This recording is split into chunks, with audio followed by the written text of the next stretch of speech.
وسادتي في هذا البث المباشر من ملعب أدرار مدينة أكادير، إذ نترقب كما يترقب الرأي العام الرياضي الوطني ثاني نزال للأسود أمام منتخب يمكن أن نقول بأنه أخذ يكبر مع السنوات، هو منتخب غينيا كوناكري الذي ألحق هزيمة بالمنتخب الجزائري الجمعة الماضية بملعب 5 يوليوز بالعاصمة الجزائرية الجزائر بهدفين مقابل هدف واحد. منتخب يتطور باضطراد.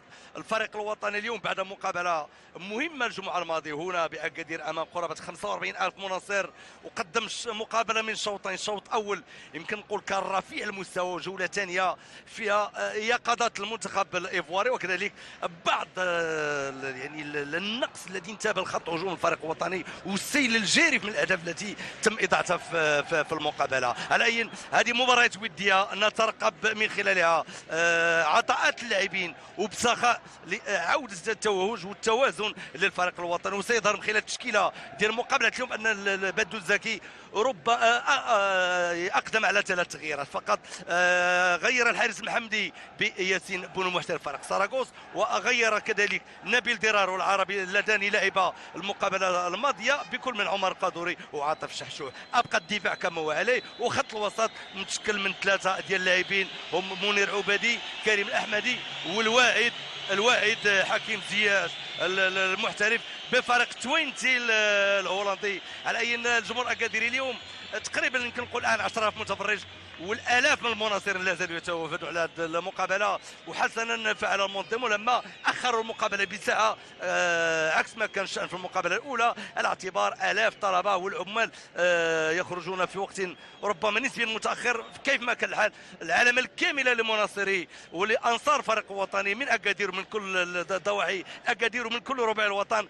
وكما قال الزكي الجمهور الاكاديري جمهور صبور على الفريق الوطني، لان الفريق الوطني الان في مرحله البناء وإعادة تأتيت الفضاء بجيل من اللاعبين. هناك المخضرمين واللاعبون الجدد والجواهر التي نريد أن تتلألأ في فضاءات كرة القدم الوطنية والعالمية، على اعتبار فتح المجال الحكيم زياش نجم فريق توينتي. هناك نجوم كثر ينتظرون أنصاف الفرص ولا الفرصة كاملة وليس الفرصة كاملة لحمل الألوان الوطنية الغالية والغالية جدا. دخول المنتخبان لأرضية الملعب في هذه الأجواء الجميلة جدا هنا بأكادير في ملعب أدرار. لقاء الاختبار الذات، لقاء يدخل ضمن أجندة الاتحاد الدولي لكرة القدم. تحكيم هذه المقابلة هنا كان دياي ماكيت من السنغال يساعد بانكورا، ومواطنه أمادو نقوم حكم ثاني مساعد الحكم الرابع يوسف الهروي من المغرب. مندوب المقابلة عبد الله العثماني. إذا لحظات قليلة ويعزف النشيدان الوطنيان المغربي والغيني.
إذا كان هذا سيدتي وسادتي عزف النشيد الوطني الغيني، والآن مع عزف النشيد الوطني المغربي.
كان هذا سيدتي وسادتي عزف النشيد الوطني الخالد.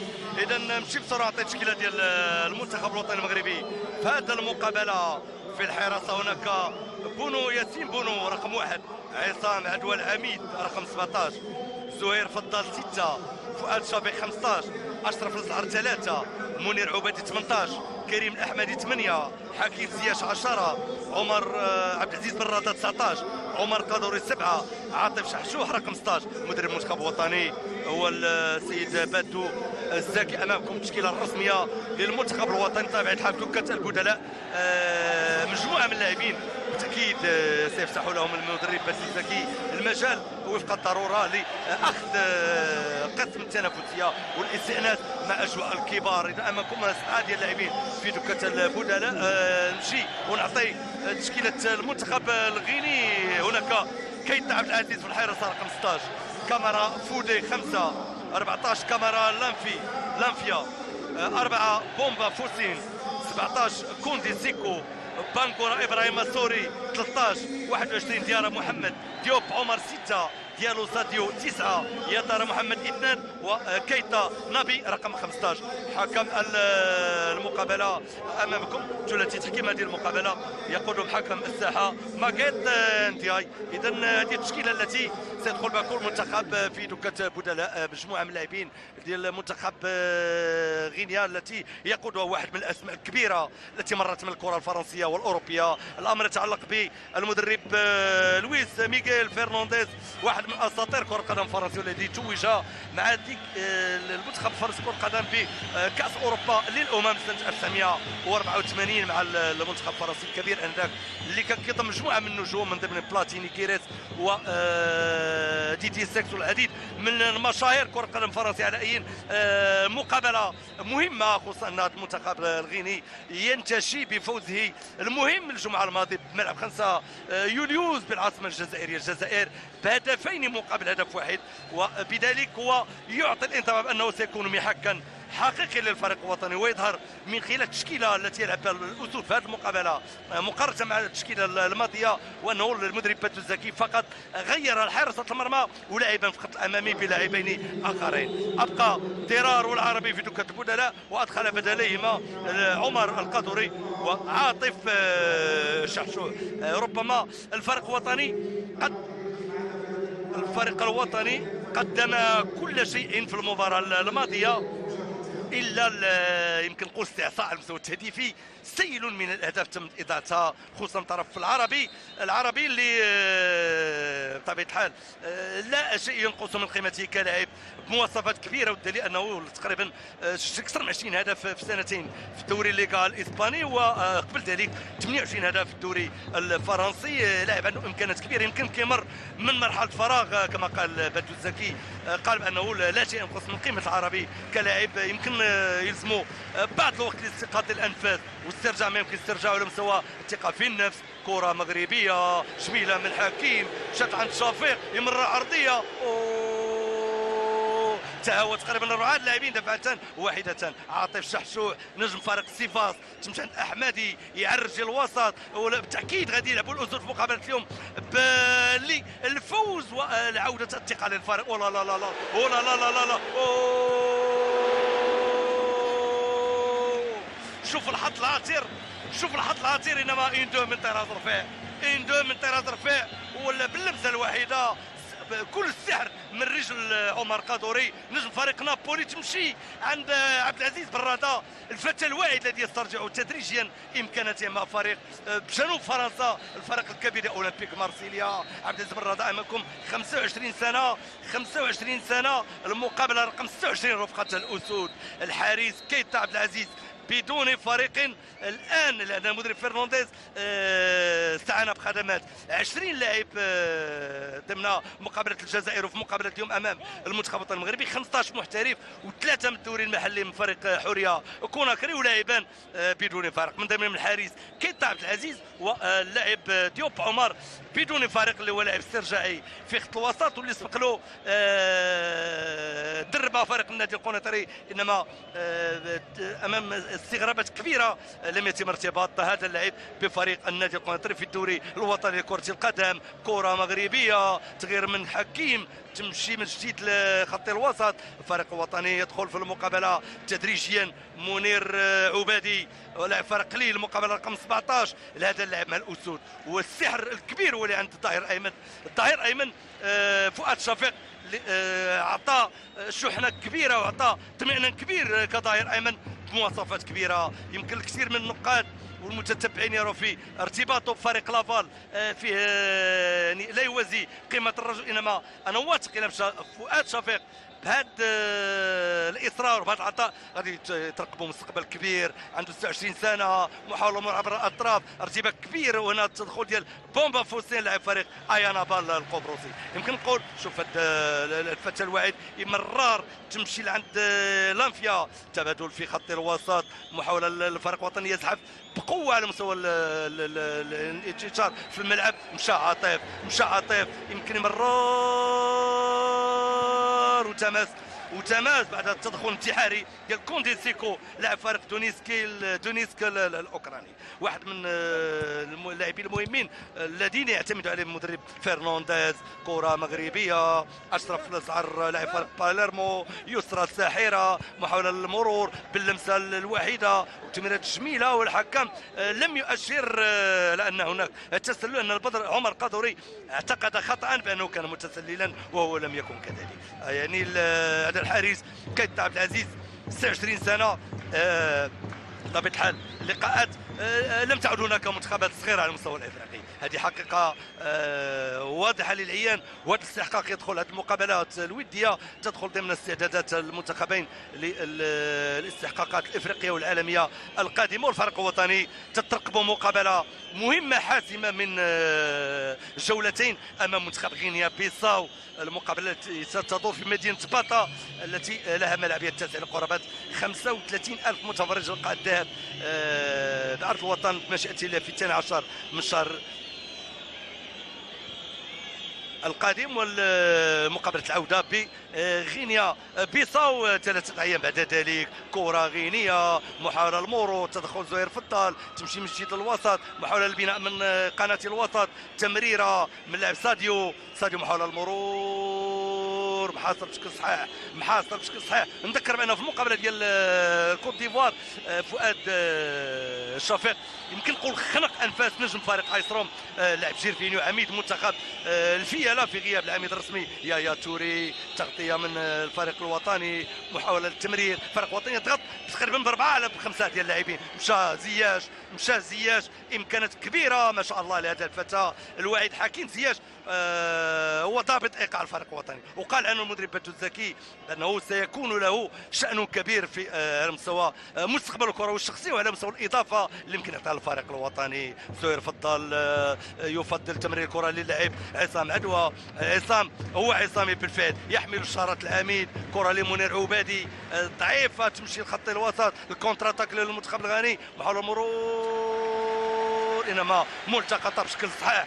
قلت عصاميا وهو كذلك. عصام عدوى ما شاء الله لاعب هادئ يلعب بهدوء كبير ويعطي الاضافه للخط دفاع الفريق الوطني. كره مغربيه، انتشار في منتصف الملعب بدفاع متقدم نسبي لمنتخب الغيني، انما تمشي عن اشرف الازعار، يمر عن زهير فضال يفضل الازعار من جديد. لاحظوا الضغط الذي يفرضه منتخب غينيا في محك بالتاكيد يريد من خلاله الاسود ان يقنعوا الانصار ويعودوا لسكه الانتصارات، لانه ولو ان المقابله وديه الفوز فيها على المستوى السيكولوجي يمكن يخلق رشه كبيره للاعبين ويجعلهم يترقبوا الاستحقاقات الرسميه القادمه بتفاؤل كبير. كانت عندي اول امس صباحا بمقر اقامه الفريق الوطني جلسه تقريبا لربع ساعه مع الاطار الوطني بدو الزكي في مجموعه من التساؤلات اجاب باريحيه وبانسيابيه بثقه كبيره على انه بعد سنه و4 ديال الشهور هي المده اللي قضاها في الفريق الوطني،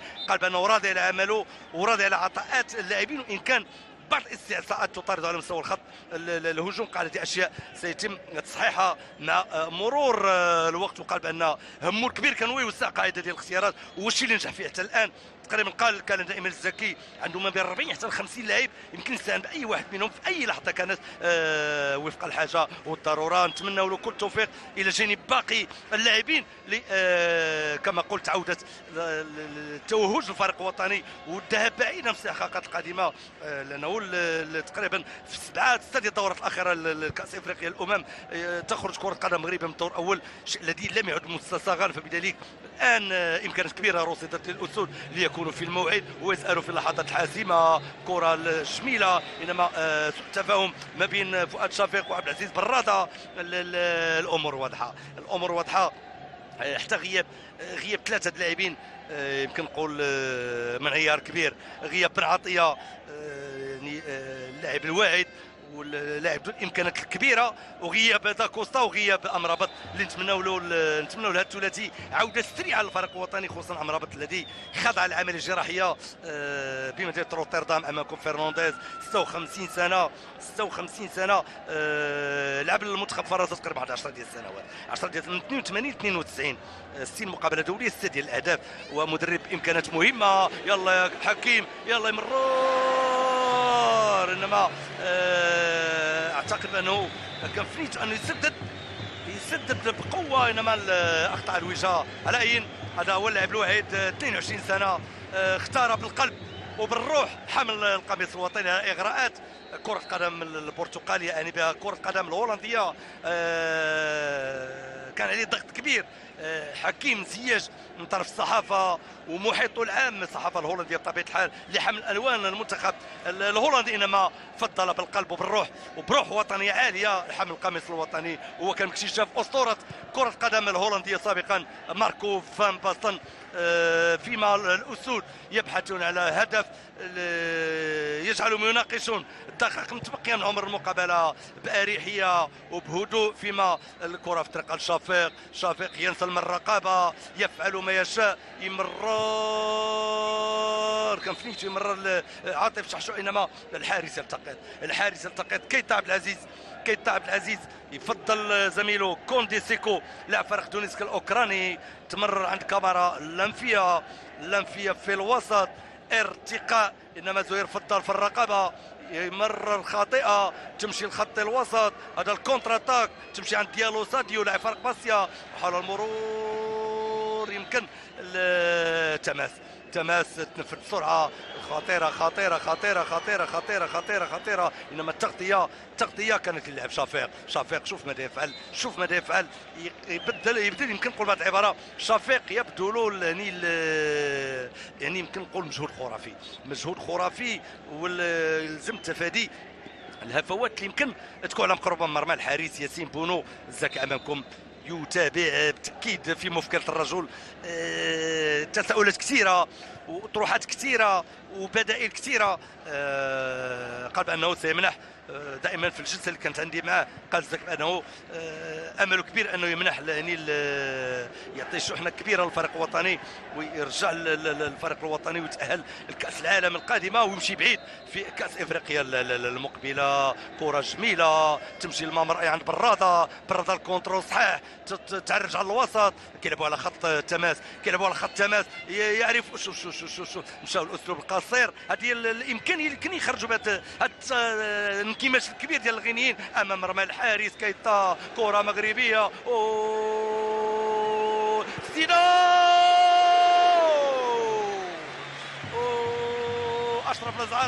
اشرف الازهر اول اختبار للحارس. كيتا شوف هنا يمكن نقول بطريقه ديال الطامه قاب باللمسه الجميله باسلوب سلس، في انسيابيه، في جماليه في الاداء، هذا يبعث على الاطمئنان. هذا اشرف الزهر امامكم ما شاء الله، لاعب امكانات رهيبه، عيون انديه ايطاليه كثيره تطارد هذا الساحر، لاعب ساحر بالفعل، عنده رجل يسرى ساحره يعني تثير كل من يتابع عطاءات هذا الوعيد ضمن فريق باليرمو الايطالي. كره في الوسط يلعبوا بثلاثه ديال الجدارات، انما الفريق الوطني مستأسد في المقابله ويدحرج الكره بالشكل اللي بغا. يمكن نقول الكره تمر من جميع اطراف الملعب باش يوجدوا الحلول او انصاف الحلول. كره عند احمدي لاعب ترمومتر في الوسط، امكانات كبيره للاحمدي، تمشي عند لاعب عصام عند الشافير. الكره تمشي بشكل دائري، ينوعوا اساليب اللاعب باش يخرجوا هذا الانكماش ديال منتخب غينيا. البوزيسيون بال احتكار القران بنسبه مئويه كبيره للفريق الوطني. فقط يمكن نقول منتخب غينيا يراقب المقابله ولا شيء غير ذلك. هنا الفوز ولو في مقابله وديه تكون عنده قيمته، انما الاهم قبل الاستحقاقات الرسميه وانه يكون الفريق الوطني يتهيئ بهذا الشكل، انه الان صراحه عشرات اللاعبين عندهم امكانيات كبيره، سواء المنادى عليهم الان او الذين ينتظرون فرصهم، سواء الممارسين في الدوري الوطني او عشرات اللي الان يفعلون العجب العجب في الدوريات الاوروبيه، ومن ضمنهم النجم الواعد لفريق ديبورتيفو الاسباني اللاعب فيصل فجر الذي يوجد تحت انظار وتحت مراقبه بدو الزكي الى جانب باقي اللاعبين المتالقين. كره غينيه تمشي الكونترول صحيح، محاوله المرور، تبادل في الوسط عند ديوب عمر. هذا هو اللاعب الذي لا يتوفر على فريق في الوقت الراهن. إذا حرجت الكره بين اطراف كوندي سيكو يمرر الفريق الوطني يقفل كل الممرات، فيما فرنانديز واقف كمشرف بالنسبه للزكي لتدبير امور المقابله. وقال فرنانديز كما قال ميشيل دوسيي المدرب الفرنسي لمنتخب الكوت ديفوار، قال بانه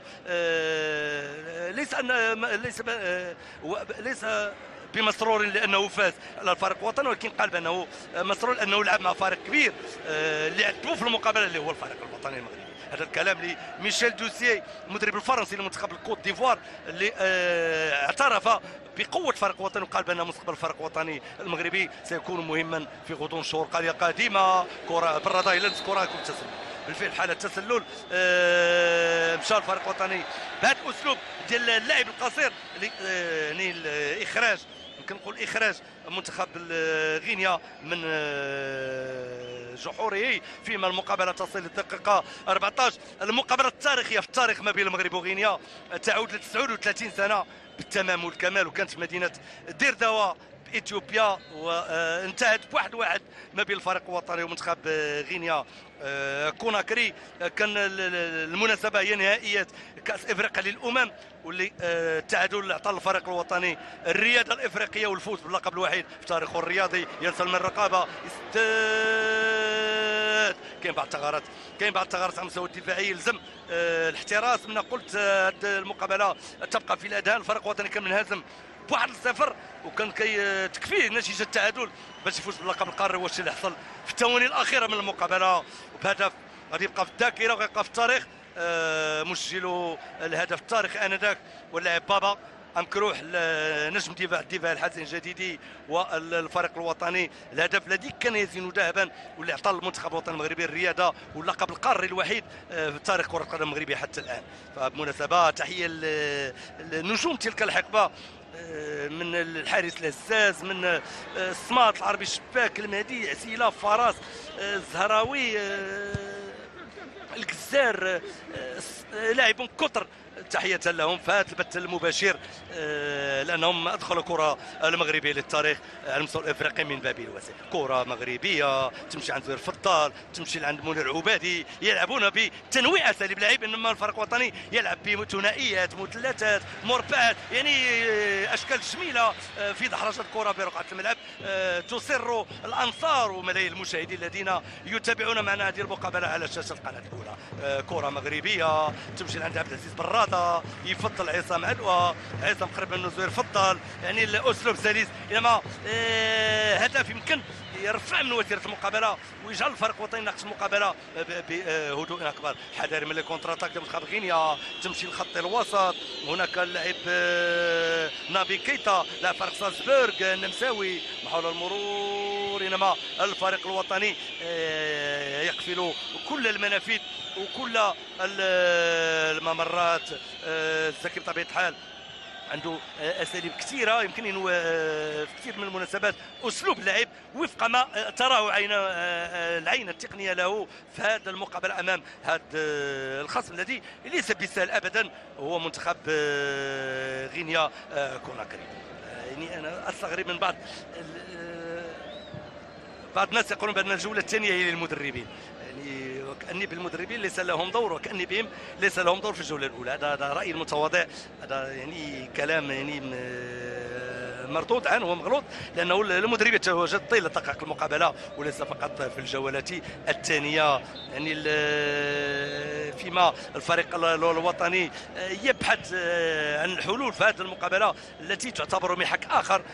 ديوب يمرر، ترجع من جديد عند سيكو عرضيه، مرور عبر لانفيا كامارا لاعب بيترو استن البلجيكي. يمكن نقول 5 لاعبين ومن عندهم واحد الوزن كبير في صفوف منتخب غينيا. 5 لاعبين، هناك كوندي سيكو رقم 17 كيلعب في فريق تونس الاوكراني، هناك ديارا محمد فريق اودينيزي من الدنمارك، رقم 9 ديالو ساديو واحد من هدافي فريق باسيا الفرنسي. نضيف رقم 2 ياتارا محمد كيلعب فريق ستاندار لياج البلجيكي، ونضيف اخيرا كيتا نبي الذي يلعب فريق سالزبورغ النمساوي. باقي اللاعبين يمارسون فرق يعني في دوريات اوروبيه في فرق ما نقولش مغموره ولكن ما عندهاش رياده كبيره، اضافه 3 لاعبين فقط من الدوري المحلي الغيني وبطل فريق حوريه كوناكري. كره غينيه تمشي عند اشرف الازهر يمرر كره تلقى عمر قادوري، انما التدخل الدفاعي الفريق الوطني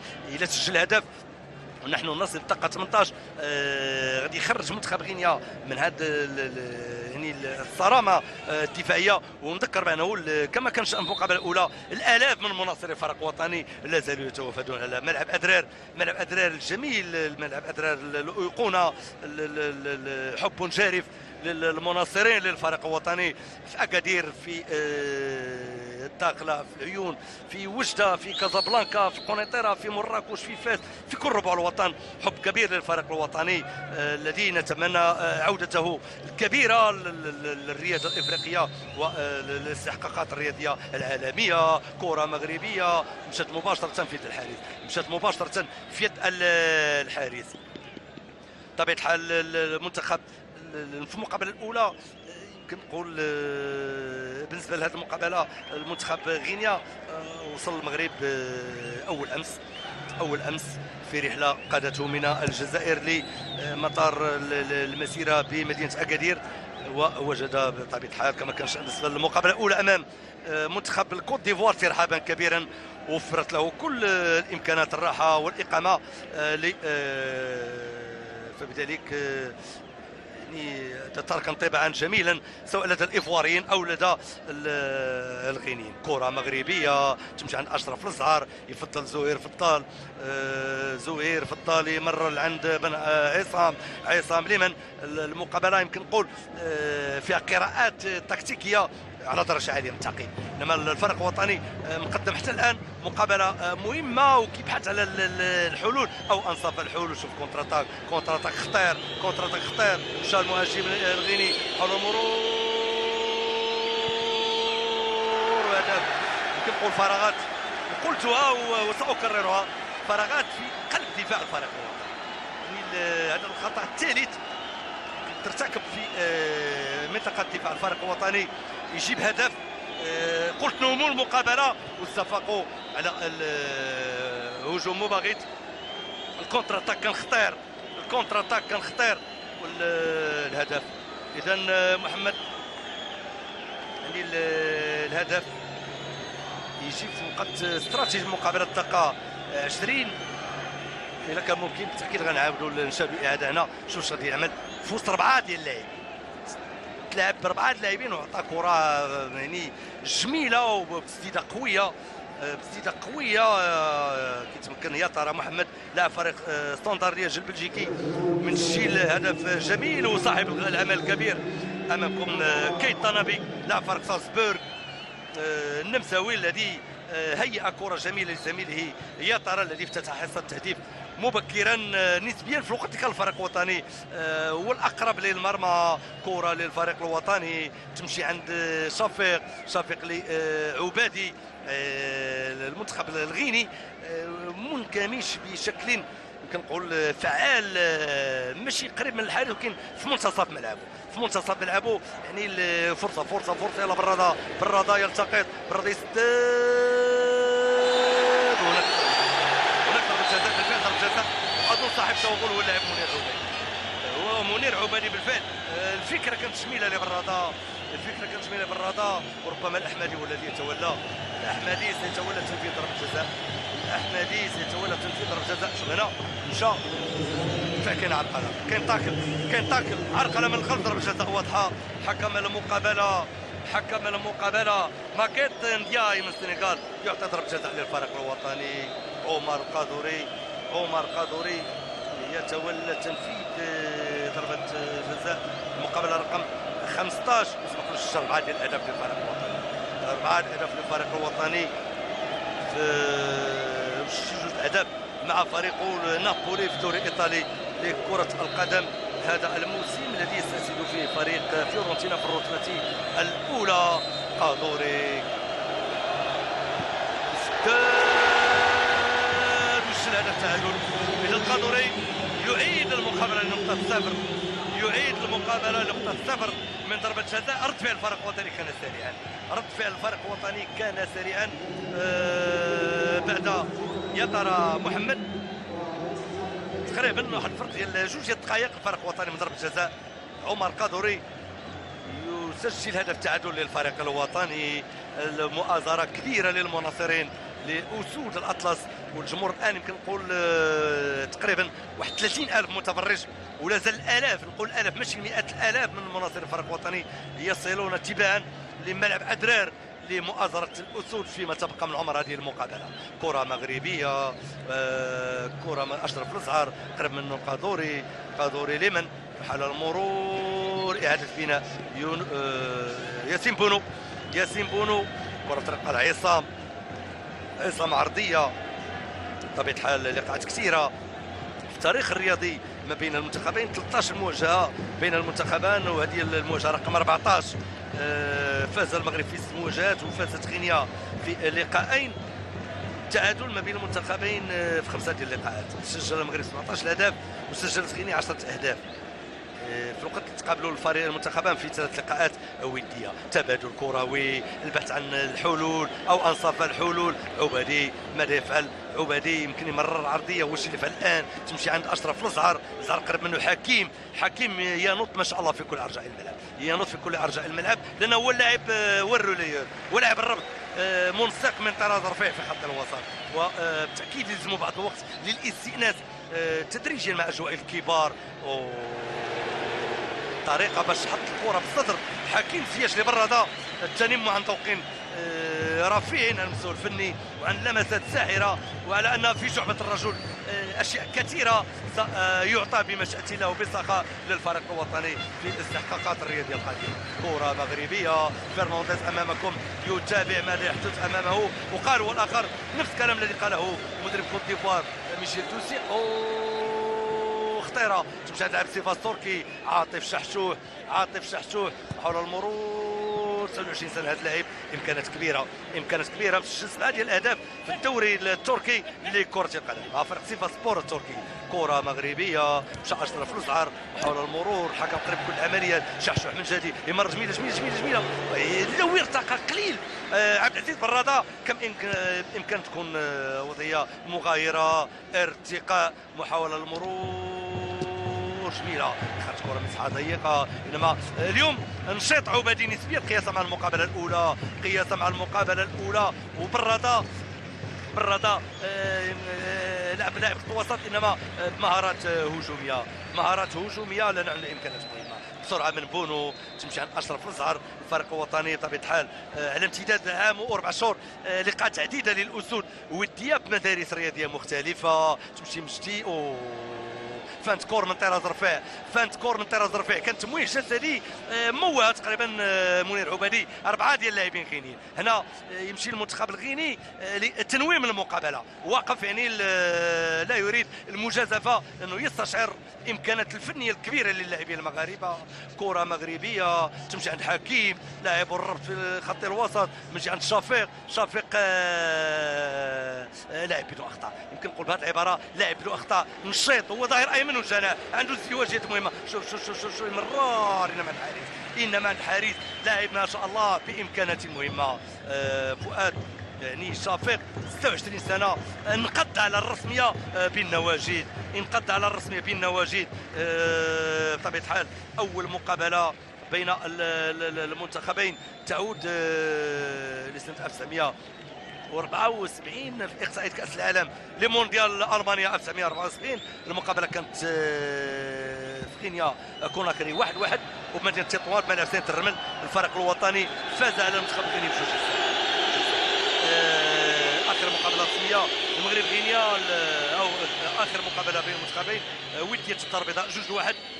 ودية الدار البيضاء 2-1. ياسين صالحي سجل الفريق الوطني، ومامادو ديارا واسماعيل بانكورا سجل لمنتخب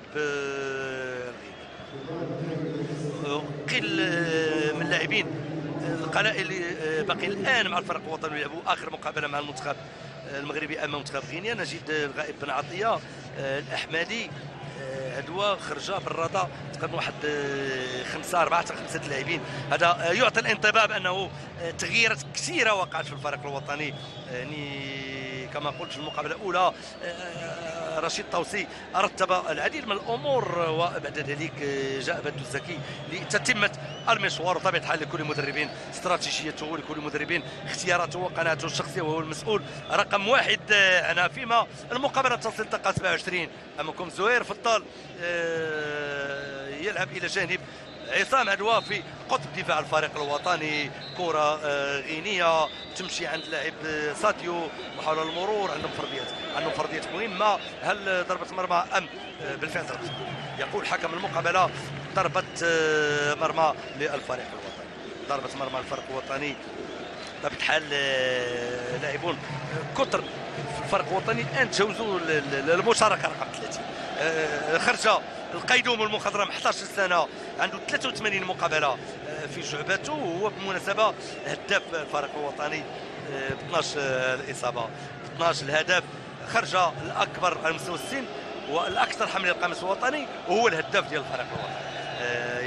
يوجد في هذه المقابله، ولكن لعب في المقابله الاولى احتياطي، والان هو كذلك ضمن دكه البدلاء. بالتاكيد كما قال الزكي استدعاء خرجه او غيره من اللاعبين ما في لا عاطفه ولا انجذاب، ولكن الشيء موضوع هي تفريط المنادات على اي لاعب كيفما كان اسمه. انما الذي يشفع بحمل القميص الوطني هي الجاهزيه والعطاءات. ولما كان خرج بدون فريق لم يستدعي بدر الزكي، انما لما تحول لفريق دينامو بوخارست الروماني استدعاه بدر الزكي، وقد يدخله في اي لحظه وفق الحاجه. تبادل كروي، احتكار كبير للفريق الوطني، انما نتوق لاهداف اخرى ومؤازره كبيره للمناصرين. خطا لعبادي في الوسط في كره كانت في المتناول، اعاده البناء كيت عبد العزيز، ارسال، ارتقاء في الخط الدفاعي، انما الحكم يعطي الامتياز لدفاع الفريق الوطني. كره مغربيه تمشي عند فؤاد شفيق، بالرضا، تبادل الادوار، تمشي عند عبادي لمن يمر جميله، تمشي عند عمر قادوري، قرب منه حكيم، يلا يا حكيم ماذا سيفعل؟ يمرر.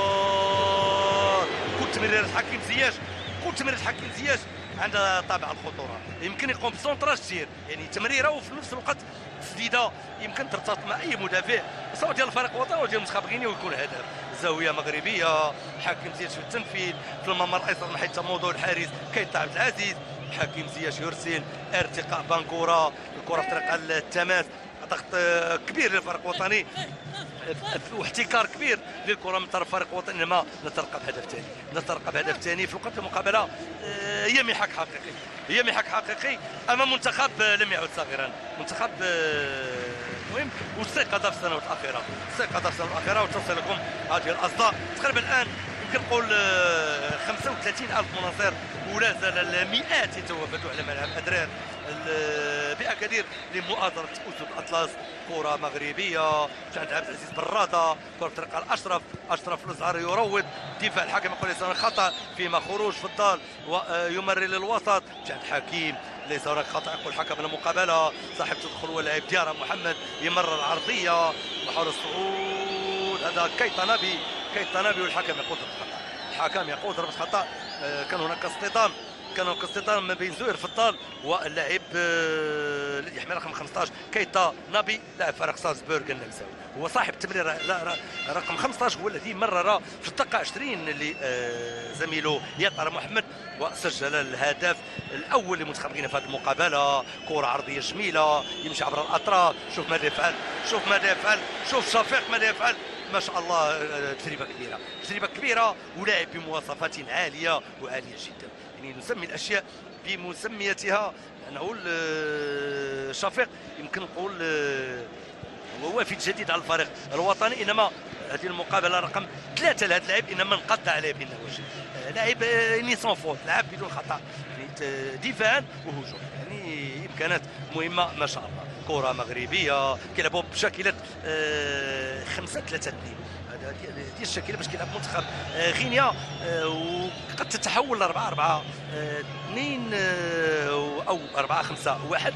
كيلعب بتكتل كبيره مساوخه الوسط مدرب فرنانديز، لانه يعرف القيمه والمهاره ديال الفرديه ديال اللاعبين المغاربه، وهي اللي بسط سيطرتنا في هذه المقابله. انما ننتظر اهداف بعد هذا العرض المقنع للفريق الوطني حتى الان امام خصم ليس بسهل. كره في طريقه الزاويه يمشي حكيم زياش وراء كل الكرات، وقلت بدو الزكي بطبيعه الحال كما الشان بالنسبه لكل مدرب يغير ما يمكن تغييره ويصحح ما يمكن تصحيحه وفق الحاجه ووفق الاحتياجات والضروره. كره من جهه عن براده قرب امامه غابه من الارجل، محاوله المرور يروض الجميع، ملتقطه بشكل صحيح طرف كيتا عبد العزيز. يعني التكتل رهيب للاعبين الغينيين امام مرمى الحارس كيتا عبد العزيز. بطبيعه الحال منتخب الغيني من رمنو والاخر، خصوصا في السبعينات القرن الماضي، جوج ديال النجوم كبار. هناك بتي سوري سليمان كيتا اللي مشى للفريق سان تيتيان الفرنسي الشهير انذاك، بعد ذلك عشرات النجوم رم هذا المنتخب، اخرهم فايندونو، واحد من اللاعبين الجيدين لكرة القدم الغينيا في العشر سنوات الأخيرة، وكان سجل لنا الفريق الوطني المغربي جوج ديال الأهداف في دورة أكرا للأمم بغانا في 2008 في المقابلة الرسمية اللي كانت جمعت ما بين المنتخب الوطني المغربي ونظيره الغيني، واللي انتهت غينيا ب 3-2، وكنت ذلك أتولى تغطية الدورة رفقة الفريق الوطني. أنتم معنا سيدتي وسادتي في البث المباشر 1-1 ما بين أسود الأطلس ومنتخب غينيا في نزال قوي وإن كان وديا، هو حتى الآن متكافئ، ولكن كرقم 1-1 سجل لمنتخب غينيا محمد يطارة الدقيقة 20. دقيقة بعد ذلك عمر قادوري من ضربة جزاء يعيد المقابلة لنقطة الصفر، إنما كتحكم في مجريات المقابلة، احتكار للكره، كوصول للمرمى، وان كانت فرص نسبيا قليله، لان المنتخب الغيني لا يريد المجازفه، كيلعب على الكونترات، كيلعب على الهجومات الخاطفه، لانه لا خرج وفتح اسلوب لعب غيكون شان اخر المقابله، والشيء اللي ما حصلش حتى الان. والشيء اللي يدفع الفريق الوطني يمشي لاسلوب تنويع، اسلوب لعب اما بعمليه 1-2 او بمثلثات او باختراقات فرديه. كره بطريقه الشحشوح، عاطف شحشوح يمر، الحكم قرر ليس من الخطا يقول حكم مقابله، قرار صائب للحكم ماكيت ندياي السنغالي الذي يقود هذه المقابله.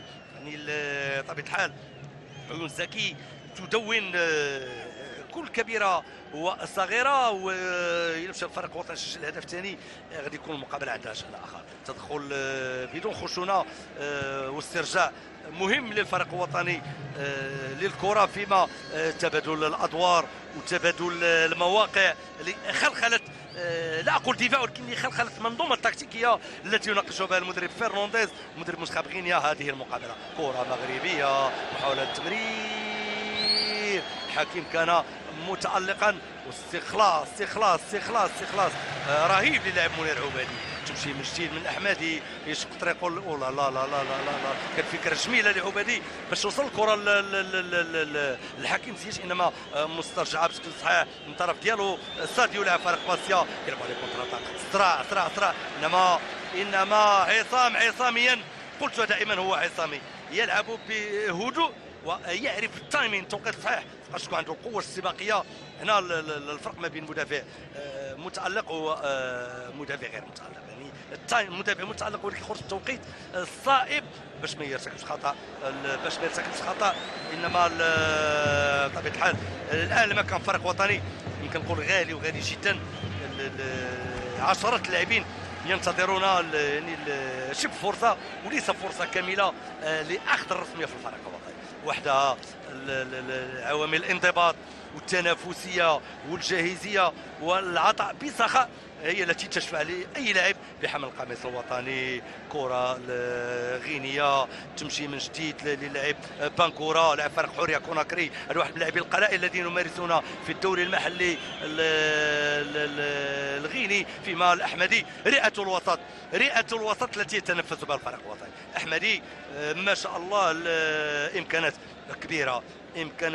كبيره وبالتالي لاعب هادئ مواصفات يمزج بين الفنيه والقتاليه في رقعه الملعب، فلذلك يعني والان اختمر التجربه في سن ال30 لما الحكم يقول ضربه خطا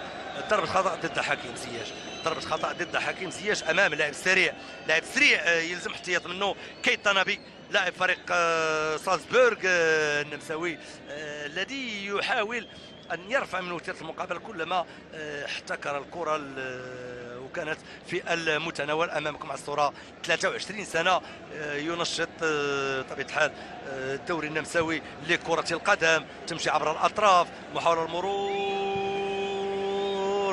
انما يمكن نقول حاله شروط ديني للاعبين في خط الدفاع الفريق الوطني بين الفينه والاخرى. يعني اخطاء بهذا الشكل يلزم تجاوزها ويلزم يعني تفاديها، لانه حتى الخروج وقطع كره بالراس يعني هذه واحده من النقط اللي يلزم الاشتغال عليها بشكل كبير، لانه الحارس كره خارج المعترك الصغير ما بغاش يجازف ياسين بونو يخرج، ترك الفرصه لخط الدفاع ديال الفريق الوطني ليقوم بمهمته، فيما هناك دفاع متقدم يفرضه منتخب غينيا وبعض التمريرات هي خاطئه لبعض اللاعبين. نزل ايقاع المقابله نسبيا ونحن نصل لدقيقه 39 في نزال هو متكافئ على المستوى الرقمي، انما كافضليه هي الفريق الوطني من نتوقع الرفع من وتيره المقابله وتهديد حقيقي لمرمى الحارس كيتا عبد العزيز. يعني التنويع اسلوب اللعب موجود، تغيير المواقع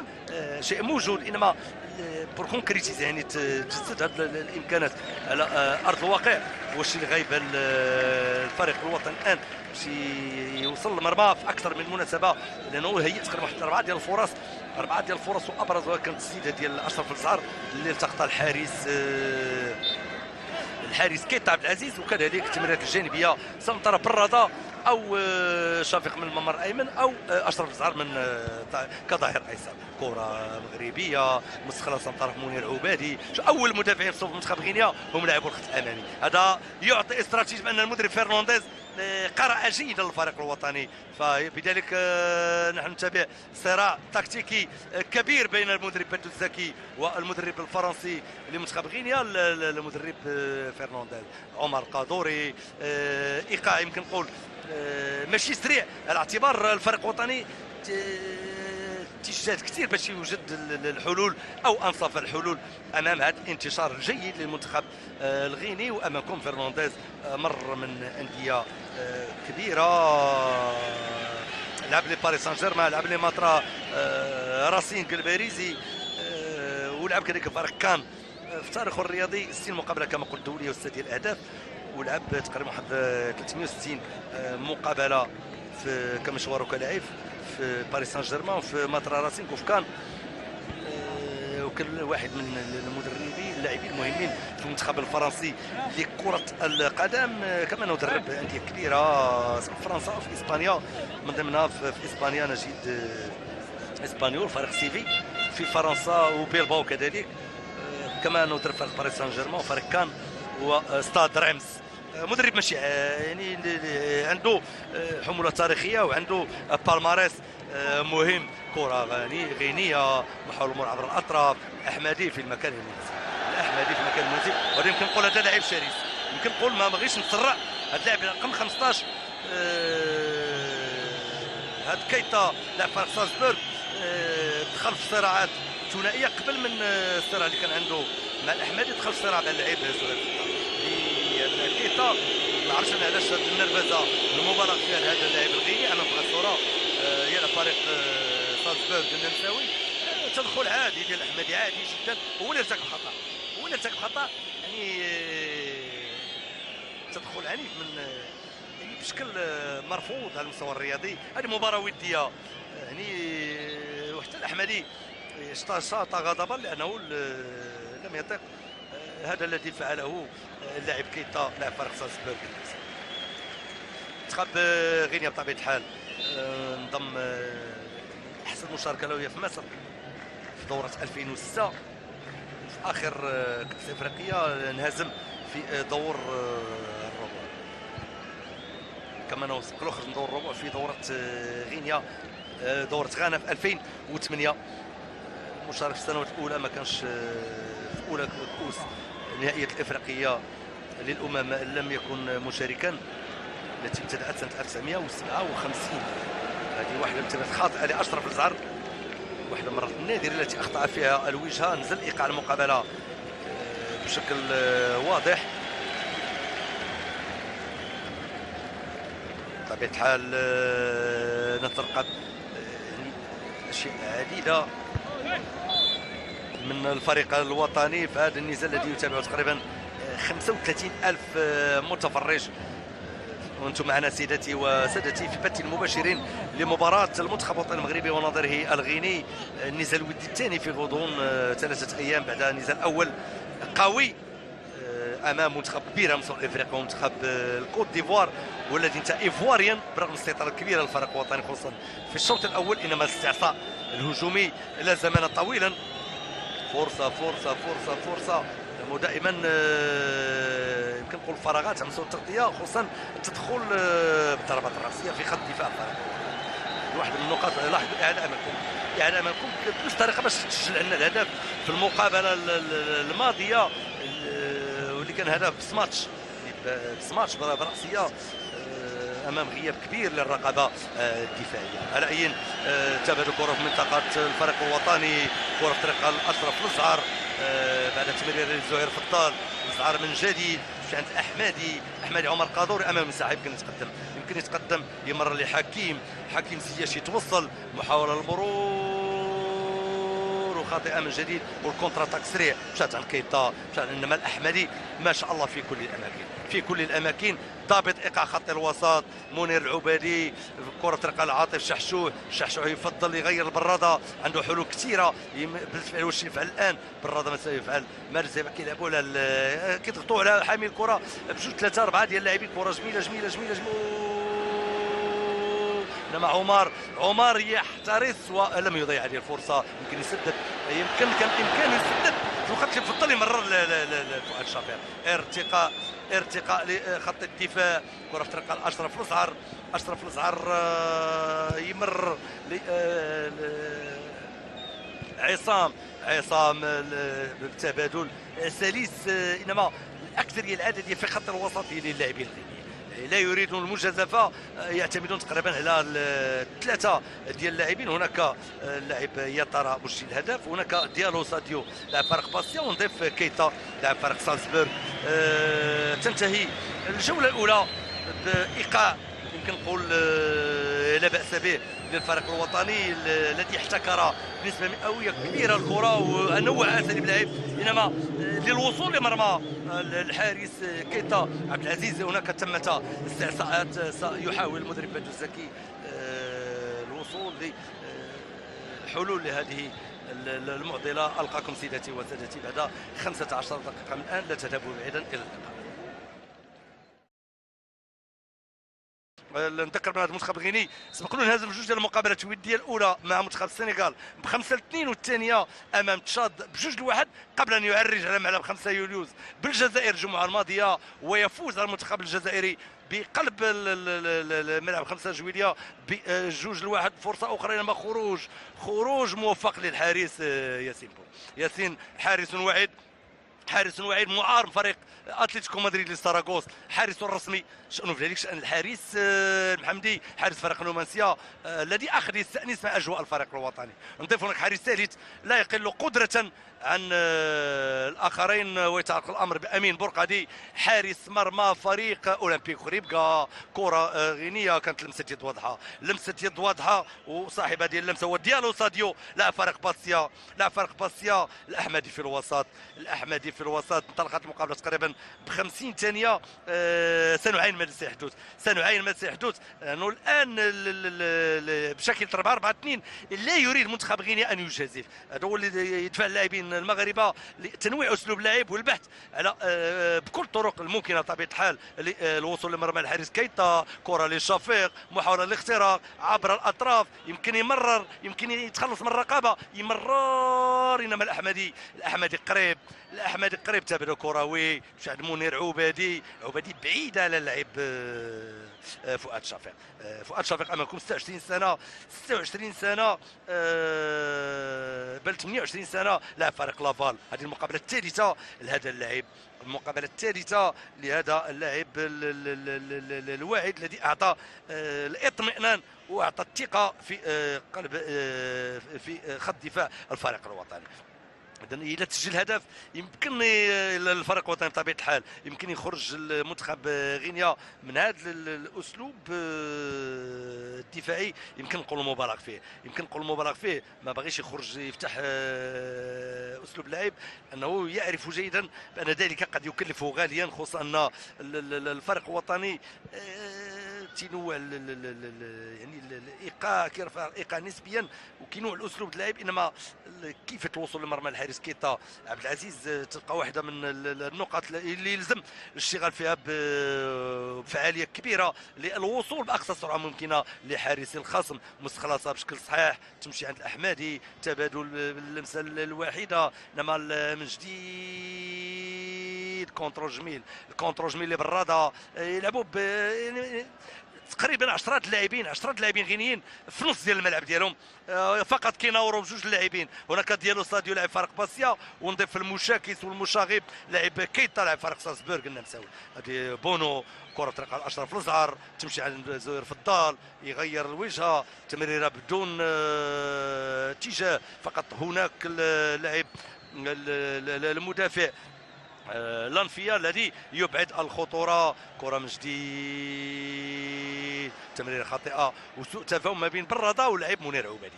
يعني الان يمكن نقول اسلوب على مستوى التكتيكي اسلوب متشابه ما بين فرنانديز وما بين المدرب بدو الزكي، تقريبا نفس السيناريو اللي شاهدنا في المقابله الاولى، وان كانت المقابله الاولى الفرص فيها اكثر من هذه التي هيئت في هذه المقابله، انما كاسلوب لعب الفريق الوطني في هذه المقابله يعني قياسا مع دقائق اللقاء منذ البدايه حتى الان بامكانه يوصل مرمى الحارس عبد العزيز كيتا.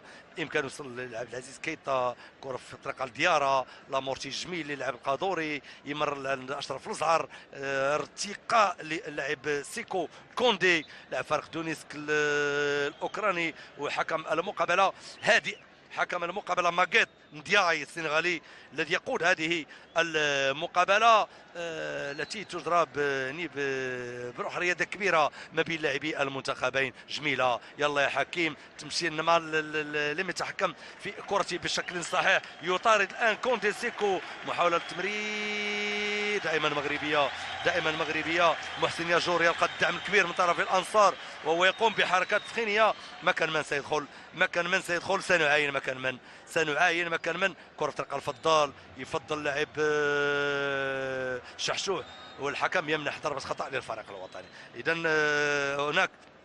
هناك يعني محسن ياجور مكان من ما كان من سيدخل محسن ياجور في الوقت المتبقي من عمر هذه المقابله.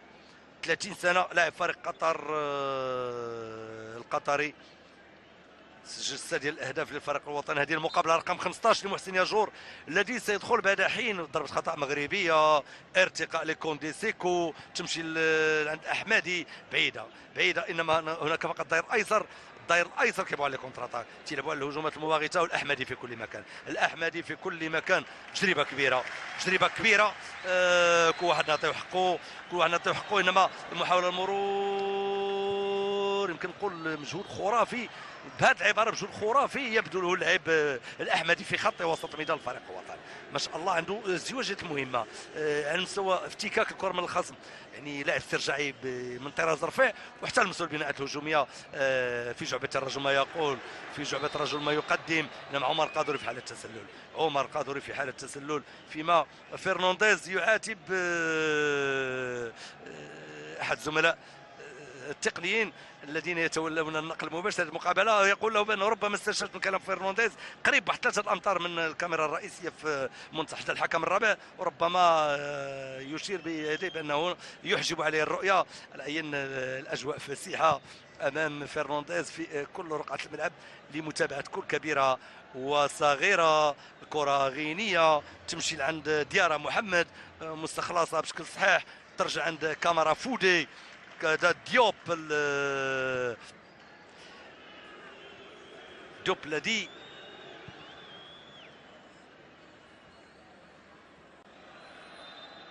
كان قريب من الارتباط مع فريق النادي القنيطري، هو لاعب بدون ديوب عمر، لاعب رقم 6 كان بدون فريق وبدون فريق الان، كان قريب من يعني الارتباط فريق النادي القنيطري، انما هو اليوم يعني كسب العطف والود والثقه ديال مدرب كبير اسمه فرنانديز. هذه واحده من المفارقات العجيبه. خروج براده يغادر ويترك المجال لمحسن ياجور. براده يغادر تحت عاصفه من التصفيقات. عزيز براده 4 اهداف فريق وطني. هذه المقابله رقم 26 لبراده. براده امامكم يغادر، لاعب فريق اولمبيك مارسيليا. يعني خروج لاعب يعني مركز بمركز، على اي سنعاين.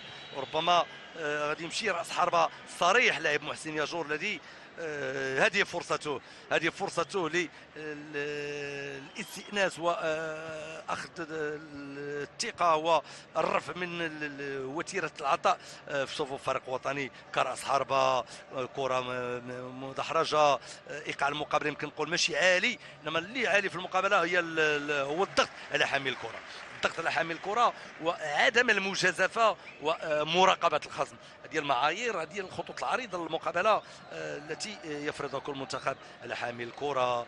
ضائعه من شفيق، لان الكونترول لم يكن صحيحا، تمشي بسرعه. هناك بانكورا سوري لاعب فريق حوريه، واحد من اللاعبين القلائل الذين يمارسون بالدوري الغيني لكره القدم. شفيق يستخلص، يمر كانه يخرج يعني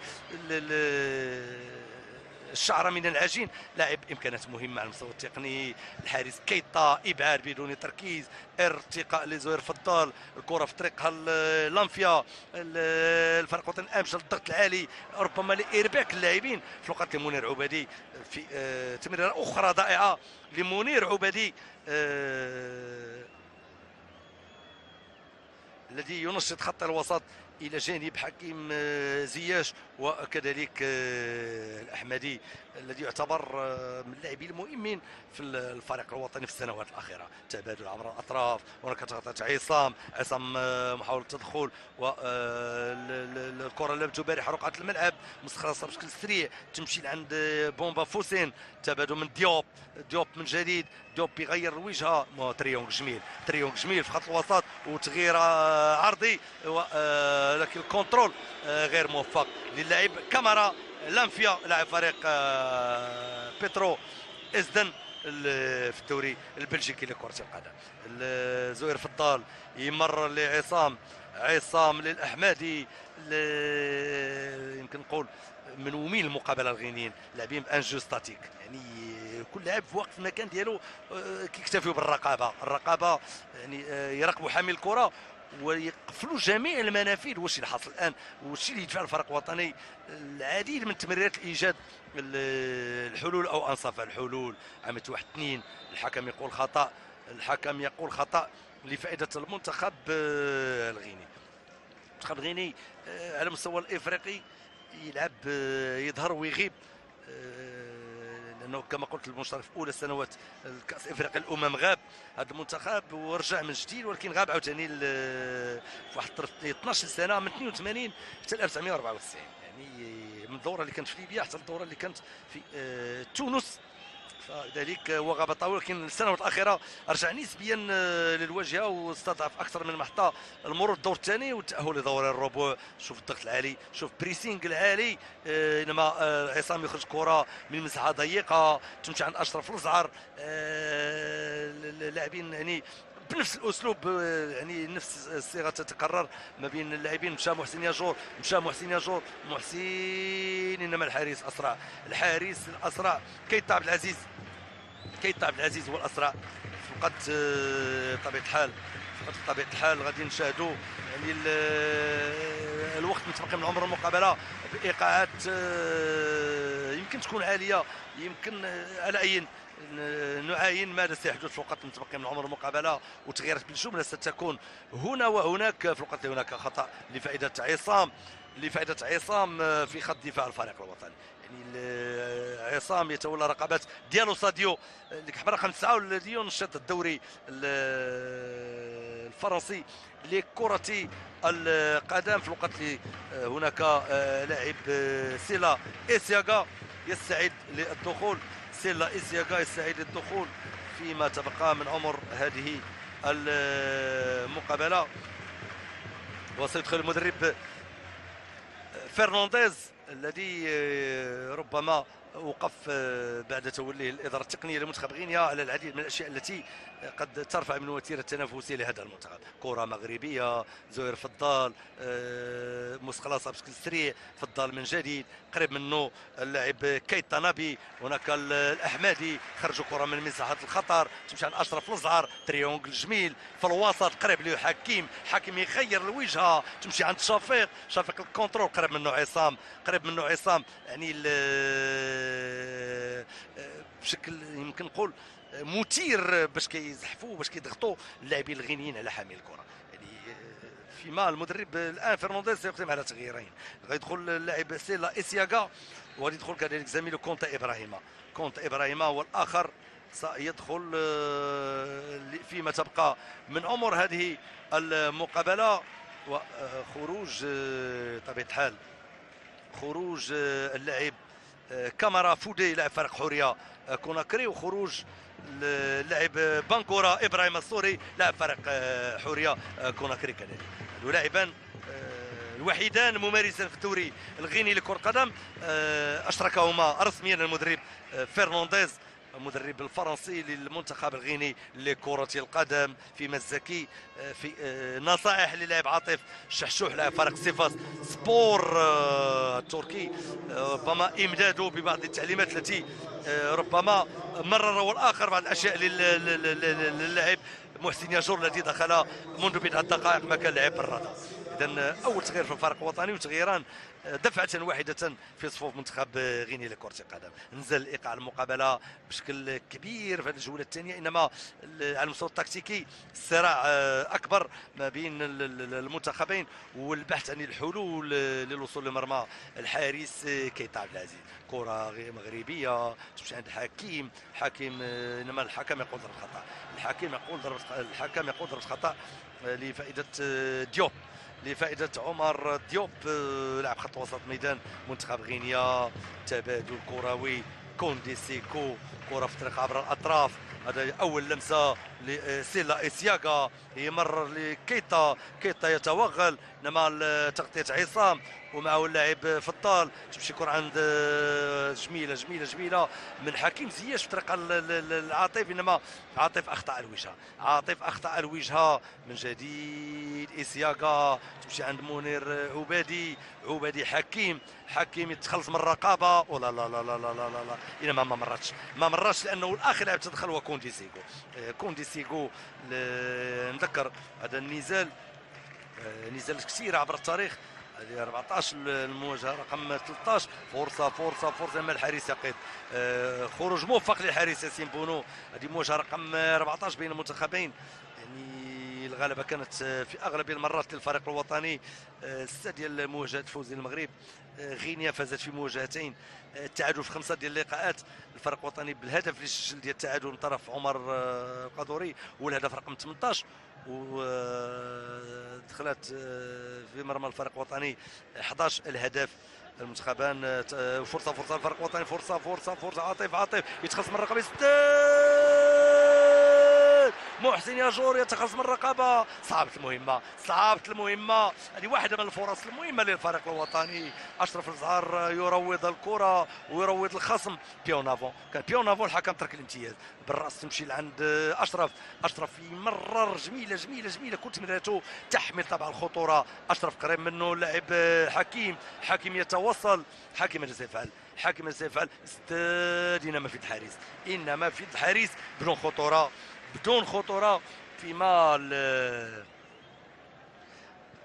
بطبيعه الحال المدرب فرنانديز لما جا المنتخب غينيا يمكن نقول خلق واحد الرجه كبيره خصوصا بعد التعادل المخيب للامال في الجوله الثانيه من اقصائيات كاس افريقيا 2017. تعادل في زيمبابوي بصفر لمثله، وكان هدفه الكبير انه يحقق الفوز والشيء اللي ما تحققش. عنده نقطه واحده من مباراتين. في ذلك فرنانديز بعد 6 ديال العناصر 5 منهم محترفين، وهم بوغبا من سانتيتيان بفعل اصابه، تراوري ابراهيم من موشين جلادباخ لعدم التنافسيه، بانغور الكالي من نجم رياضي الساحل التونسي الاصابه كذلك، ديمبا بوبكار من غازيان سبور التركي هو مصاب كذلك، وكامانو فرانسوا من نادي باسيا. هذه اختيارات المدرب في الوقت اللي هناك زاويه يعطي الانطباع انه يمكن خلق واحد درجه كبيره فرنانديز في منتخب غينيا. زاويه غينيه، فرصه، هناك ارتقاء، خروج موفق للحارس، زاويه من طرف ديالو ساديو، انما الحارس يقيد، حارس بونو يقيد فيما الكره في متناول كيتا مشات عند الحارس. يعني اسلوب يمكن نقول بنفس الوتيره مشات المقابله في الوقت اللي يونس بن الهندا يستعد للدخول. هي المقابله يونس بن الهندا 25 سنه، المقابله رقم 33 لاعب فريق دينامو كييف اللي سبق له سجل الفريق الوطني 3 ديال الاصابات. يعني بن الهندا ما كان من سيدخل سنعاين، بالتاكيد غيكون لاعب خط وسط بطبيعه الحال. الاحمدي مقدم مباراه كبيره، ما كان من يمكن يكون منير عبادي، يمكن يكون زياش.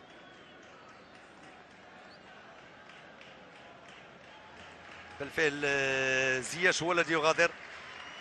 كان زياش، حكيم زياش تقريبا لعب نفس التوقيت ديال المقابله الاولى ويغادر الملعب تحت عاصفه التصفيقات. ما نطلبوش من هذا الفتى الوحيد اكثر من طاقته، عنده امكانات كبيره بالتاكيد. لما يستانس بشكل صحيح وب 100% اجواء الفريق الوطني غادي يعطي، كيصافحه الزكي بروح كبيره، روح رياضه كبيره لهذا اللاعب الواعد الذي يتلقى تهنئه من كل زملائه. ونذكر بانه لقي ترحابا كبيرا وكل افراد اسرته من طرف كل مكونات الفريق الوطني ومن انصار الفريق الوطني، لانه ربح كبير لكره القدم المغربيه. كره غينيه تمشي عند اسياغا، اول لمسه لبن الهندا. نتمنى يعني بن الهندا، يونس بن الهندا يرجع كل الامكانيات اللي عنده، لانه يعني لاعب قلت وساكرر دائما لاعب امكانيات كبيره، انما تمت الاستعصاءات مع الرجل في اللقاءات الاخيره مع الفريق الوطني. نتمنى بالهندا وباقي اللاعبين العربي وباقي اللاعبين يعني يتحروا من الضغط الكبير اللي عليهم ويعطيوا الفريق الوطني، لانهم لاعبين عندهم امكانيات كبيره، وكل لاعبين كما بغات تكون قيمتهم كيمروا من مرحله الفراغ. وامامكم دكه بدلاء منتخب الغيني والجمهور الاكاديري والمغربي في الموعد في هذه الاجواء الجميله جدا، في هذا الملعب الجميل جدا كذلك، ملعب ادرار الذي استانس مع الفريق الوطني في السنوات او في الشهور الاخيره، وبالتالي العلامه الكامله للمناصرين الذين يساندون الفريق الوطني منذ بدايه المقابله حتى النهايه بغض النظر عن النتيجه. هذا هو اللي عطى الاطمئنان للاعبين. لمسات فنيه جميله، محاوله المر عبر الاطراف، انما هناك لاعب يقظ اسمه شفيق يمر كره جميله، مش عند عمر قادوري، العصامي بالهنده، انما الاسرع هو اللاعب اسياغا سيلا اللي دخل في الجوله الثانيه، مش عند منير عبادي بالهنده يتوصل. بالهنده محاصر باربعه ديال اللاعبين في خط الوسط، يمكن يترك الفرصه لمنير عبادي، هو الشيء اللي حصل الان. مش عند زهير فضال لمن، محاوله التمرير يمرر عرضيه، مش عند اشرف الازهر. يعني بطبيعه الحال الفريق الوطني على امتداد سنه ونصف خاض واحد المجموعه من اللقاءات مع مدارس رياضيه مختلفه، مع الموزمبيق، مع انغولا، نضيف زيمبابوي، ليبيا، قطر، كينيا، البنين، منتخب روسيا والاوروغواي. ونذكر بان مقابله الاوروغواي كانت الابرز والاجمل والاجود باعتراف اللاعبين الاوروغوايانيين. منتخب اوروغواي، لما نقول اوروغواي واحد من المنتخبات العتيده على المستوى العالمي. يعني الان يتم استغلال كل اللقاءات الوديه لترميم صفوف الفريق الوطني وتصحيح ما يمكن تصحيحه، انه يلزم وقت. فبذلك الان يعني مجهودات كبيره تبذل ليكون الفريق الوطني واقف بشكل صحيح وبنسبه مئويه كبيره في الاستحقاقات القادمه، وبالتالي وفرت له كل الظروف ليكون بمشيئه الله في المواعيد الكبرى التي ينتظرها الجمهور الرياضي المغربي بشغف كبير. المقابله تزحف بسرعه، نصل الدقه 67، 1-1 في نزال تغيب عنه فرص التهديف وتطغى عليه يعني يمكن نقول الصرامه التكتيكيه وعدم المجازفه في اسلوب. هذه واحده من التمريرات الخاطئه لزهير فضال، تمشي للوسط انما الاحمدي في المكان المناسب. يعني تمريرات كثيره خاطئه، العديد من اللاعبين في الفريق الوطني في هذه المقابله. شوف ماذا يفعل اشرف، يمر جميله جميله جميله جميله جميله، تمشي عند شفيق غادي يحاول يمرر من عبر الاطراف، يمرر انما الحارس قلت كثير من لاعبين الفريق الوطني يعني كنقول يسقطون في فخ يعني التمريرات الخاطئه التي تغيب بعض البناءات الهجوميه، خصوصا اذا كانت من المنطقه الخلفيه. ونذكر بانه يعني بطبيعه الحال بدو الزكي وسع قاعده الاختيارات بشكل كبير في الوقت اللي هناك عبد الرزاق حمد الله يستعيد للدخول. عبد الرزاق حمد الله يستعيد للدخول المقابله رقم 15 لهذا اللاعب، سجل 6 ديال الاهداف للفريق الوطني. تدخل خشين يستحق على انذارا. الامر يتعلق بلاعب كونديسيكو الذي تدخل بخشونه كبيره،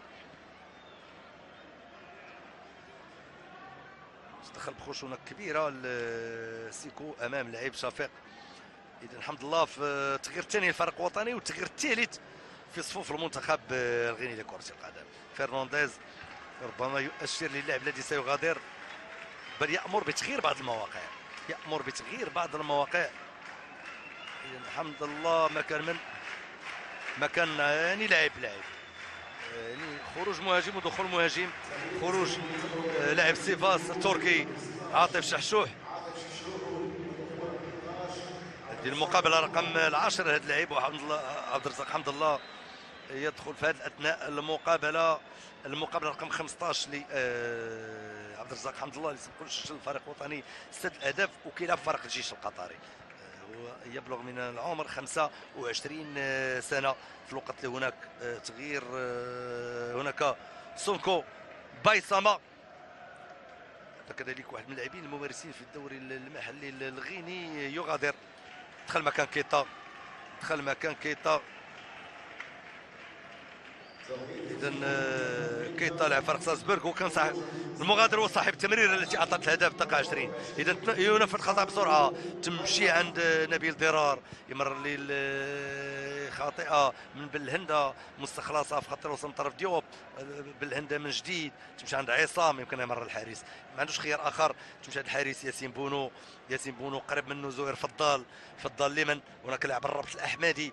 يعني يمكن نقول المنتخب ديال غينيا يلعب بشكل 4-5-1 الابقاء فقط على هدف فريق. فرصه جميله جميله جميله جميله يا جور، يلا يا جور، يمروا. غريبه غريبه غريبه غريبه، يعني الصنعه الكبيره اللي قام بها يا جور، الكونترول ومحاصره ثلاثه اللاعبين ومره كره عرضيه جميله، انما تاخر كثير اللاعب عبد الرزاق حمد الله، ما كانش كان على الطاير يسدد، والشيء اللي ما حصلش على اي. ماذا وقع للحارس كيطا عبد العزيز.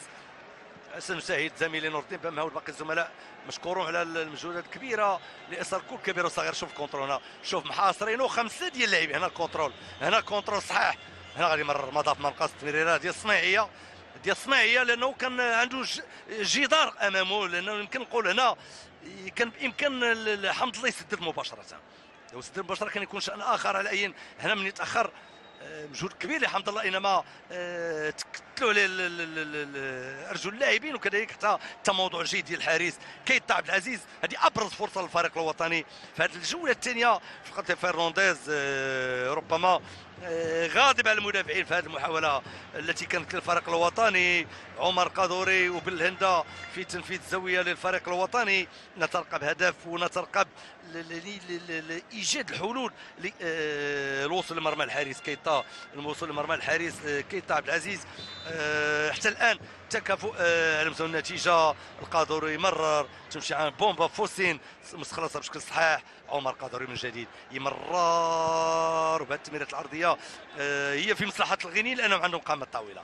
كل دفاع خصوصا في قلب دفاع منتخب غينيا لاعبان بقامات طويله. الامر يتعلق بكونديسيكو لاعب فريق تونس الاوكراني رقم 17، ونضيف كذلك لاعب كامارا فودي اللي على مقربه منه. هذا كونتر اتاك لمنتخب غينيا، تينومو المقابله ويلعبوا على هجومات خاطفه يمكن تخلق خطوره. محاوله المرور ورجل مهمات صعبه، يمكن نقول الاحمدي في كل مكان، الاحمدي في كل مكان، ولاعب ما شاء الله لم يتوقف منذ بدايه المباراه حتى الان، عنده امكانات رهيبه على المستوى البدني وعلى المستوى الفني. في سن 30 اختمرت التجربه وارتفع الايقاع، فبذلك هو لاعب محوري ولاعب من العيار الثقيله التي يعول عليها مدرب بدو الزكي. فيما زاويه غينيه، ارتقاء للاعب عصام ويتدخل بطريقه رجوليه امام المهاجم الشرس ديالو ساديو لاعب فريق باسيا الذي يناور في كل الاماكن، على المستوى التكتيكي يمكن نعتبر هذه المقابله مهمه جدا للفريق الوطني، لانه المنتخب الغيني منتخب نقولها بهذه العباره ماشي سهل صحيح. ما وصلش للمرمى ديال بونو، ربما متخوف منه الا فتح مفاتيح اللاعب غادي يكون شان اخر في المقابله، انما هو يراقب ماذا يفعل الفريق الوطني. هنا يلعب على كونتر اتاك، انما ما عندهمش خطوره كبيره على مرمى الحارس بونو الا نادرا، انما الفريق الوطني على احتكار كره وتنويع اسلوب اللعب حاضر في المقابله. كتنقصنا اللمسه الاخيره اللي يمكن تجيب هدف وتجلب اهداف اخرى للفريق الوطني. كره للاحمدي عرج يغير الوجهه، الحكم يعطيه الامتياز، قريب منه هذا ديارا، هذا سيلا، اللاعب سيلا اسياك اللي دخل في الجوله الثانيه. ضربه خطا واضحه، الحكم السنغالي ماغيت اندياي يامر بوضع الكره في المكان الصحيح، فيما منير عوبه لاعب فريق قليل المقابله رقم 16 هو الذي يتولى تنفيذ هذا الخطا. كره من عصام لفضل ماذا سيفعل؟ يرسل كره للخط الامامي، هناك خطا في التغطيه، ارتباك في دفاع منتخب غينيا. كره ترقى المنير عبادي تمشي عند حمد الله ماذا سيفعل؟ هناك تم عمليه الدفع من الخلف، انما الحكم كان قريب من العمليه، لم يعلن عن ضربه جزاء للفريق الوطني. كونتر اتاك لمنتخب غينيا، كوناكري محاوله للصعود تمشي عند كونديسوكو لمحاوله التمرير، توصل وصل لكاميرا الانفيه الممارس الدوري البلجيكي لكرة القدم. يمكن نقول المنتخب الغينيا لعب بدون مركب نقص، لعب بدون مركب نقص. ديوب لاعب سابق، لاعب الاول حاليا بدون فريق، والان بدون فريق. محاوله المرور، ربما تسديد، تمرير عبر الاطراف، تمشي عند كاميرا فودي، يمرر انما تجاوزت الجميع. هذه واحده من المرات النادره التي يبادر، لا اقول يهدد فيها المنتخب الغيني، انما يبادر للهجوم للاقتراب من المرمى. الحارس المنتخب الوطني، الحارس الواعد بونو ياسين، الذي عنده تنافسيه كبيره مع حراس اخرين كلهم حلمهم كبير حمل القميص الوطني. هذا طموح مشروع لكل لاعب، فبونو والمحمدي، ونضيف حتى اللاعب الحارس البرقادي. هناك اخرون ينتظرون فرصتهم، انما الاعرف والاقرب للاختيار هو المدرب ومسؤول التقني رقم واحد في الفريق الوطني، والمدرب بدو الزكي، الذي بطبيعه الحال وسع قاعده الاختيارات وعيون الترصد كذلك حتى بعض اللاعبين الممارسين في الدوري المغربي لكرة القدم. قال الزكي قبل المقابله ديال كوت ديفوار باي تشكيله ستلعب مقابله المغرب كوت ديفوار؟ قال بالحرف لرجال الصحافه: سالعب بالعربي و10 لاعبين اخرين. هذا دليل قاطع بان العربي، الزكي يعرف قيمه العربي وماذا يمكن العربي ان يضيف للفريق الوطني، وقال بانه لا احد افضل من العربي كهداف وكقناص في الوقت الحالي داخل صفوف الفريق الوطني. يمكن هو يمر بمرحله فراغ، باساج فيدي، يمر من اي لاعب، انما لا شيء ينقص من قيمه العربي كلاعب نعول عليه مشيئتنا في الاستحقاقات الرياضيه القادمه الى جانب باقي اللاعبين. بعض اللاعبين بداوا يتهاون في رقعه الملعب لسبب او لاخر، ربما لتعطيل آلة الفريق الوطني، خصوصا انه بدا الان يدب العياء لاكثر من لاعب غيني. هنا منسوب اللياقه البدنيه سيبدا في الظهور في رقعه الملعب. نذكر كذلك بانه المقابله الفريق الوطني يعني الوديه بطبيعه الحال على امتداد 16 شهر، وهي المده اللي تولى فيها المدرب بدو الزكي قياده الفريق الوطني لكره القدم. يعني تأرجحت بين الاقناع وعدم الاقناع. هذا شيء عادي، انه جاب استراتيجيه جديده وجاب تصورات جديده، بطبيعه الحال تمم العمل ديال رشيد الطوسي. انما لكل مدربين استراتيجيته، ولكل مدربين الخطوط العريضه لرسم خارطه الطريق. وبذلك نعول على هذا الجيل من اللاعبين الموهوبين الذين يمارسون في مختلف الدوريات الاوروبيه، واللاعبين المتالقين في الدوري المغربي كره القدم، باعاده توهج الفريق الوطني واعاده الفريق الوطني للسكه الصحيحه والتاهل للاستحقاقات الرياضيه القادمه، سواء لكاس افريقيا للامم او ل 2017 بالغابون او لكاس العالم القادمه التي ستدور بروسيا في 2018. نتمنى كذلك التوفيق للمدرب الوطني محمد فاخر رفقه منتخب محليين الذين يضم نخبه من اللاعبين المتالقين. الوجهه القادمه ملعب رادس بتونس العاصمه لينازل المنتخبين الليبي والتونسي، والفريق الوطني عنده 4 ديال النقاط جعبتهم بفوز عارض على ليبيا والتعادل امام تونس. المهمه بطبيعه الحال نتمنى كل التوفيق للمنتخب الوطني المحليين لينتزع ورقة تأهل لنهائيات بطولة افريقيا الامم للمحليين التي ستكون رواندا مسرحا لها مثل السنه القادمه. نزل ايقاع المقابله، نصل للدقه 18. هذه واحده من الفراغات في خط دفاع الفريق الوطني، وقليل من الحظ. يمكن نقول لو ما كانش المضايقه ديال فؤاد شفيق كان بامكان يعني الراسيه تكون في الشباك، الراسيه ديال اللاعب يا ترى محمد لاعب فريق ستوندار البلجيكي كان امكانها تكون في الشباك. هنا اعاده بالفعل التدخل الجميل للاعب الظهير الايمن فؤاد شفيق اللي مقدم مقابله كبيره، ويمكن نقول لاعب بدون خطا في الرواق الايمن ديال الفريق الوطني دفاعا وهجوما. تغيير اخر وهذه المره دخول بانكورا الاسان، واحد من المجربين في صفوف منتخب الغيني لكرة القدم، واحد من المجربين. اذا تغييرات متواصله. هنا اعاده ديال الهدف الإعادة ديال الهدف المقام طرفية طرى محمد في الدقيقة 20 من الجولة الأولى أمامكم على الصورة.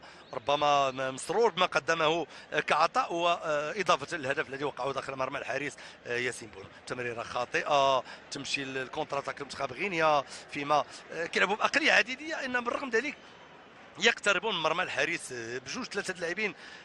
كيتمكن بين فينا اخرى منتخب غينيا من الوصول لمرمى الحارس ياسين بونو. تمريره عرضيه بعيده، تمريره عرضيه بعيده، تمريرات كثيره خاطئه من طرف اكثر من لاعب. في الوقت اللي فرنانديز امامكم لم يعني منذ بدايه المقابله هو يوجه اللاعبين، منذ بدايه المقابله هو يوجه اللاعبين. كان عنده عناق كبير فرنانديز قبل انطلاق المقابله مع اللاعب العربي، تقريبا واحد 5 ديال الدقائق قبل انطلاقه المقابله كان عناق كبير ما بين فرنانديز والعربي. وقبل انطلاق المقابله كذلك روح رضا كبير لفرنانديز في عناق مع المدرب بدو الزكي وباقي بنك احتياط الفريق الوطني. كره تائهه وضائعه من اشرف الازهر تمشي عند كيتا، ارتباك كبير ونزل ايقاع المقابله بشكل ملحوظ. هذا سيلا يمرر تبادل كروي، اما الكره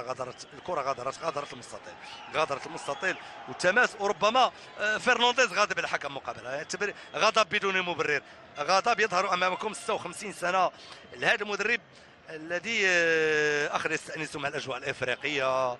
كره في طريق ياسين بونو، تدخل على درجه عاليه من الخشونه، وصاحب الخشونه هو اللاعب كيتا سيكو الذي تدخل بخشونه وربما بلكمه في وجه المدافع الانيق والعصامي لاعب عصامي.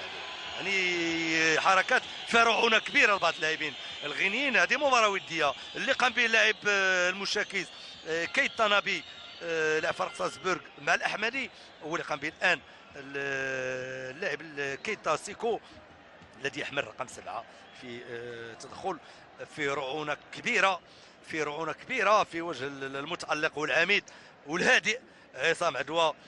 هادئ كما عدت دائما، لاعب على درجه عاليه من الاخلاق، دميه الاخلاق، نسمي الاشياء بمسمياتها، كل واحد نعطيه حقه يعني وليس عبثا يجي الزكي ويعطيه اشاره العميد. كاين تراتبيه في غياب العميد الرسمي بن عطيه نجم فريق البافاري الباير، في التراتبيه كاين حسين خرجه وفدو البدلاء بما انه لم يدخل المقابله العميد الرسمي في هذه المقابله وفي المقابله السابقه هو لاعب عصام عدوى. يعني هنا تغيير اخر، خروج اشرف الازهر، دخول رشدي اشنطيح. اذا رشدي اشنطيح يدخل لهذا الدقائق المتبقيه من عمر المقابله الاول. ثالث مقابله هذا اللاعب، لاعب فريق فيتيس ارنهايم الهولندي، مسجل 5 ديال الاهداف في الدوري الهولندي لكره القدم. يعني ربما نتمنى تكون اصابه عصام، ربما اصابه عصام لا تدعو للقلق، يتلقى الاسعافات الضروريه. الطاقم الطبي للفريق الوطني عبد الرزاق هيفتي يسر على كل صغيره وكبيره. الكثير من الجماهير بدات تغادر الملعب. ربما يعني هل تسير المقابله للتعادل على اي بعد مقابله اولى امام منتخب بعيار كبير جرون كاليبر اللي هو منتخب الكوت ديفوار واللي انتهت ايفواريا. هذه واحد من الكونتر اتاك ديال الفريق الوطني. مشى حمد الله وكان بامكانه يمرر عمر القادوري اللي بذل مجهود كبير باش يمشي بممر ايسر، انما الحمد لله كان عنده راي اخر واحتكر الكره لوقت طويل وتضع هذه الفرصه للفريق الوطني. بانغورا الاسان يغير الوجهه، تمشي للوسط، الحمد لله يسترجع خاطئه من جديد. يعني اضع فرصه واضع تمريره في ارتباك واضح في هذه الدقائق لبعض اللاعبين صفوف الفريق الوطني. كره لبانغورا الاسان مستخلصه في خط الوسط، تمشي عند حمد الله، مازال عنده تمريره يعني تمريره ضعيفه ديال حمد الله. يعني لاعب يلاه دخلت واحد 7 ديال 8 ديال الدقائق، 3 ديال الاخطاء دفعه واحده، ارتباك كبير للاعب حمد الله في هذا الاثناء اللي نتمنى صادق يدخل في اجواء الفريق الوطني ويعطينا الاضافه اللي كنترقبوا على مستوى الخط الهجوم الى جانب محسن ياجور وباقي المجموعه. كره تدخل عصام، فقط هناك الظهير سيلا إسياغا يمرر للبنكورة، تريونك جميل عبر الاطراف، انما عصام في المكان المناسب يلتقط بشكل صحيح، تمشي عند شفيق ليمن، شوف التقدم اللي كيفرضوه اللاعبين الغينيين، تمشي عند يونس بالهنده يمكن يغير الوجهه، تمشي عند فضال. يلزم اللاعبين الفريق الوطني العديد من التمريرات باش على الاقل يفتكوا يتجاوزوا خط الوسط، لانه المنتخب الغيني يمكن نقول تكتيكيا لعب بصرامه كبيره وواقف في الملعب، صحيح هجوميا ما نقولش مشلول المنتخب الغيني، انما وصل نادرا، انما يمكن جاي في راس في خارطه الطريق انه يخرج بنتيجه ايجابيه، وعلى الاقل هو التعادل، وهي المهمه اللي نجح فيها حتى الان المنتخب الغيني امام المنتخب الوطني اللي باد مجهودات كبيره، انما تنقصه النجاح الهجوميه. مشى القادوري، مشى عمر القادوري، مره جميله تمشي عند فؤاد شفيق، انما صراع كبير على المستوى البدني، احتكاكات كبيره بدنيا، والحكم يقول ضربه خطا. الحكم يقول ضربه خطا، ونحن نصل لمشارف الدقيقه 85 من عمر هذا النزال الودي الثاني الذي يخوضه الاسود في ظرف 3 ايام. اسود بطبيعه الحال تترقبهم مباراه اقصائيه، ماتش براج، مقابله سد امام غينيا بيساو، الذهاب في ارض الوطن والعوده في مباراه باطا. سيكون لقاء حارقا، ويلزم خلاله تسجيل حصه كبيره في مباراه الذهاب.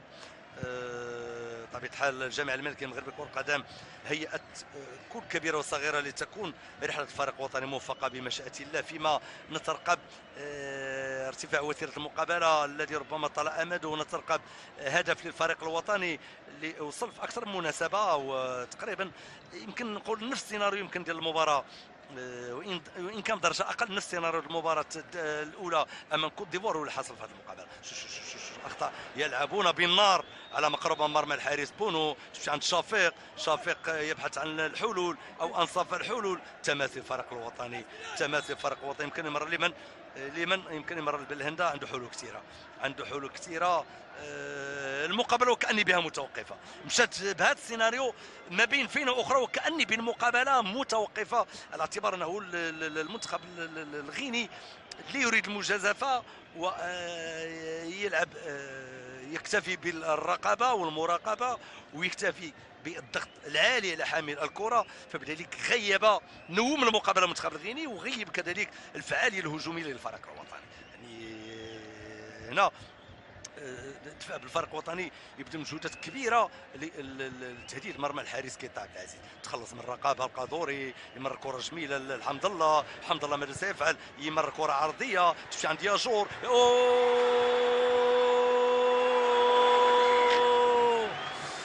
يمكن نقول غريبه بعض الامور، من مسافه 6 ديال الامتار ما تمكنش القادوري من تسجيل الهدف، وبراسيه من 3 امتار ما تمكنش محسن ياجور بالراسيه من اختراق مرمى الحارس. يعني ما تسجل الهدف بهذا الشكل، ما عرفت شنو يمكن يتسجل في كيفاش يمكن يسجل الفريق الوطني.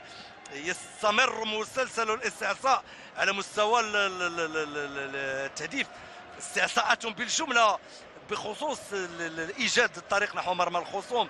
الفريق الوطني يفعل كل شيء الا اللمسه الاخيره التي نفتقدها، حسره كبيره للقادوري، عمر القادوري الذي يخوض المقابله رقم 15 مع الفريق الوطني، وسبق له الشجر 4 ديال الاهداف للاسود.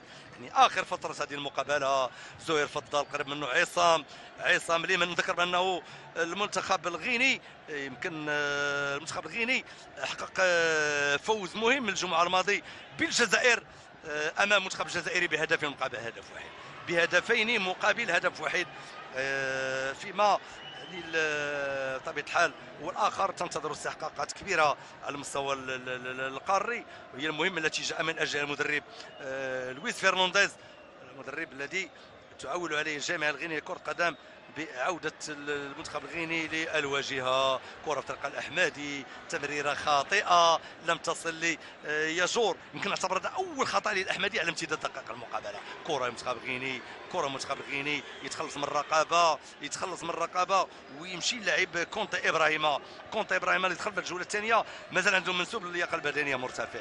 تبادل كروي والفريق الوطني رجع للجدار الدفاعي بشكل الان واحد 7 ديال اللاعبين، فيما ربما قد يكون تغيير او تغييرين في وقت ربما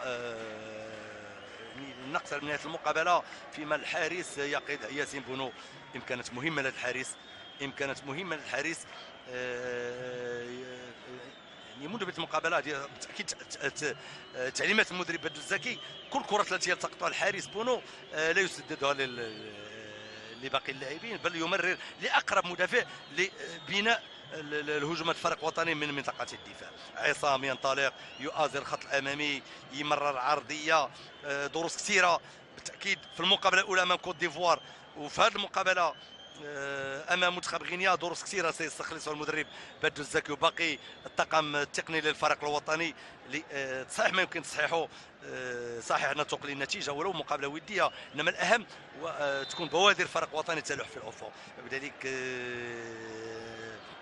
مجهودات كبيره تبذل الان لايجاد لاعب مناسب في مكان مناسب، خصوصا امام حجي امامكم تاكيد الى جانب شيبه وبدر الزكي وباقي الاطر ديال الفريق الوطني يتطلعون لافاق اكثر تفاؤل، فيما ربما كيتا عبد العزيز في مسرحيه الان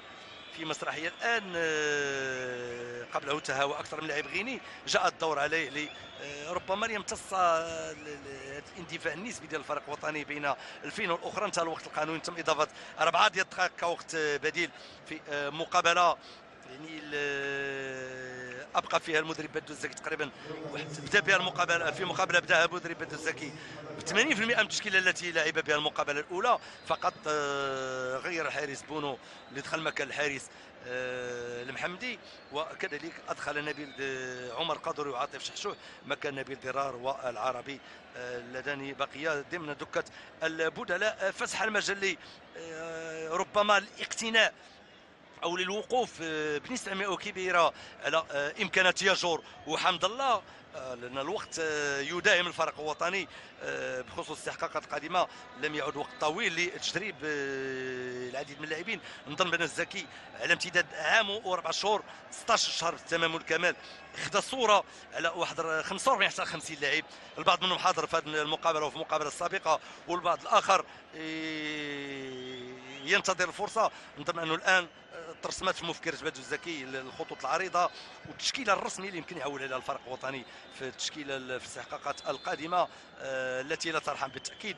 في هذه المقابلة التكافؤ 1-1 وخلالها كان الفريق الغيني المنتخب الغيني هو السباق الى التسجيل دقة 20 بواسطة اللاعب يا ترى محمد. قبل ذلك بعد ذلك بدقيقتين القادوري يعيد المقابلة نقطة 0 من ضربة جزاء. قادوري من جديد محاولة المرور، كيف السبيل كاين واحد يمكن نقول تكتل بشري رهيب للمنتخب الغيني امام مرمى الحارس كيتا عبد العزيز. يعني غابت الحلول بالرغم من المجهود الكبير الذي بذله اللاعبون، انما عطاءات لاعبين يعني متفاوته من لاعب الاخر. ونظن بان بدر الزكي يعني وقف على امكانيات كل اللاعبين الذين خاضوا المقابله والمقابله السابقه، فيما المنتخب الغيني الان ربما يستفيق من سباته لتجريب حظوظه والاقتراب مرمى الحارس ياسين بونو. الكره في طريق البانغورا، انما الاحمدي في المكان المناسب، تمشي الجميله عند كونترول صحيح لحمد الله، الكونترول والانطلاقه وسط ديال اللاعبين. كيف السبيل للمرور الحكم يمنح له ضربه خطا قريبه من المرمى. تم اضافه 4 دقائق وقت بديل، مر منها تقريبا 2 دقائق و40 ثانيه. نظن اخر فرصه في المقابله للفريق الوطني في هذا النزال الودي. وديات كثيره تجرى على المستوى الافريقي، ان هذه اللقاءات تدخل ضمن اجنده الاتحاد الدولي لكره القدم.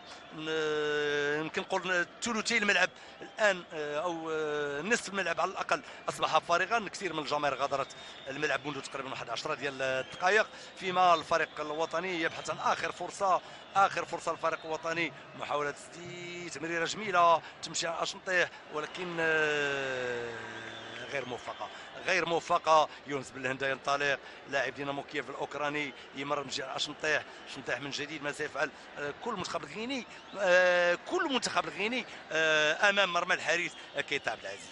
يمكن نقول المنتخب الغينيا جا لمدينه اكادير وفي تفكيره الخروج باقل خساره ممكنه بغض النظر على المنتوج الفني والاداء الفني يمكن نقدمه في مقابله.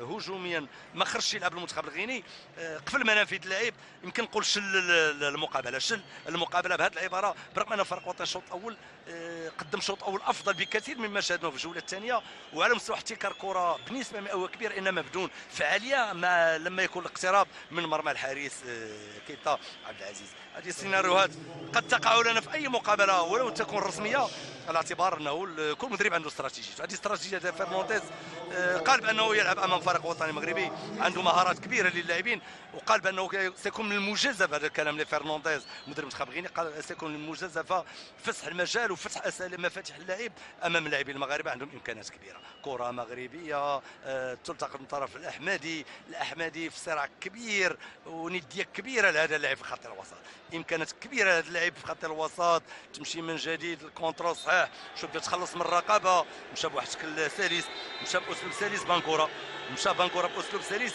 انما الحكم قبل ذلك يعلن عن نهايه المقابله، وربما يظهر من خلال محاياه فيرنانديز بانه راضي على النتيجه. عناق كبير ما بين فيرنانديز وبدر الزكي، تنتهي المقابله امام خصم اللي هو منتخب الغيني، هو ليس من كبار القاره افريقيا على مستوى التاريخ الكروي والالقاب، انما منتخب يتطور بشكل سريع بعد فوزه على الجزائر ب2-1 الجمعه الماضيه بملعب 5 يوليو. المنتخب الغيني ينتزع تعادلا ربما هو مهم بالنسبه للمنتخب الغيني، انما الزكي بالتاكيد هذه مباراه وديه استخلص العديد من الاشياء التي سيحاول تصحيح مسار فريق وطني في الاستحقاقات الرياضيه القادمه. ما بقى لي ما نضيف، انقل لكم تحيه زميلي نور الدين بمهاود مخرج هذه المقابله وباقي الزملاء التقنيين الذين نقلوا كل كبيره وصغيره للمشاهدين الكرام.